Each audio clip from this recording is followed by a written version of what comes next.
Tää nyökkäs kun lähti, mä venäsettiin niinku Annikki Tähti. Hupsista keikkaa, mä en oo mikään pleija. Tää muuten vaan pusi voi, no just joo, tippa tee sen pelkästään artikuloi. Jes, Jumala tän taivaan loi. Mut aivan sama mikä täällä 2015-luvulla soi, se on pelkästään G. Eli pelkästään poski.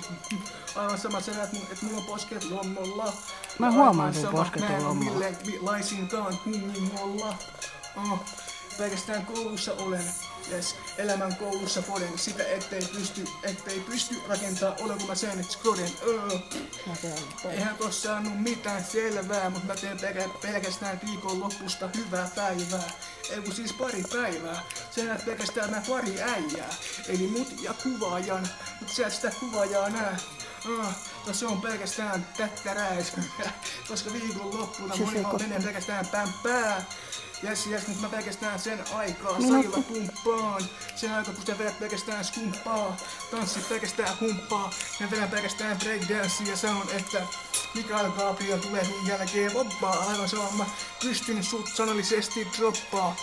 Aivan sama kuin 2000-luvulla Asa-pojat teki pelkästään soppaa. Heitä pelkästään noppaa sen jälkeen ettei oo liikaa televisiossa pelkästään sopaa. Pelkästään alkaa ruuvaa siitä, että Asa-pojat teki soppaa ja sen pystyyn jälkeen artikuloida. Pelkästään verbaalisesti sua auttaa. En halua pelkästään sua satuttaa, mut on valmis alkaa elämän polkuun marssi, koska ei oo mitään tavaraa auttaa aivan sama. Se on pelkästään Malmilla ja mä oon Liipulassa aivan samalla asenteella. Selkis. Yes, ja mä oon pelkästään Harrin kanssa messis. No niin, kävi.